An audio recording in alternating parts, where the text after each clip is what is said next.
নমস্কার, আমি প্রিয়াঙ্কা। গল্পবাহন চ্যানেলে আপনাদের আরও একবার স্বাগত জানাই। আজ আপনাদের যে গল্পটা বলবো সেটা সম্পূর্ণ ভিন্ন স্বাদের।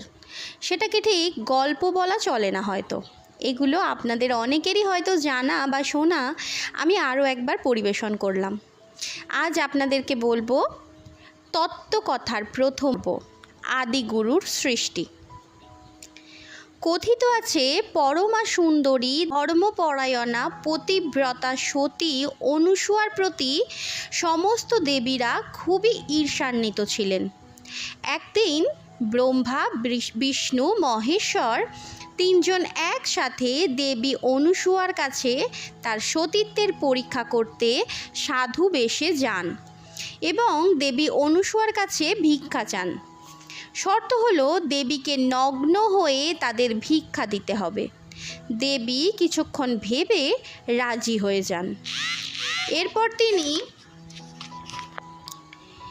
তিন দেবতাকে নিজের শক্তি বলে তিন শিশুতে অবধিতা ও পবিত্রতার প্রতীক হিসেবে পরিণত করেন এবং নিজ হাতে রান্না করে নগ্ন হয়ে অন্নভোগ প্রদান করেন।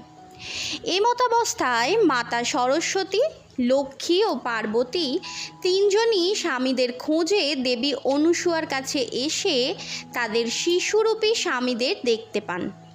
তখন তারা নিজেদের ভুল বুঝতে পেরে দেবীর কাছে ক্ষমা চান ও তাদের স্বামীদের পূর্বাবস্থায় ফিরিয়ে দিতে বলেন।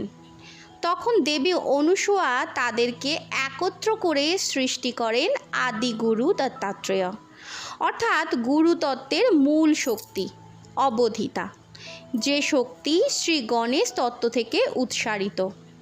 এই আদিগুরু 10 অবতার নিয়ে 10 বার এই ধরাধামে আসেন।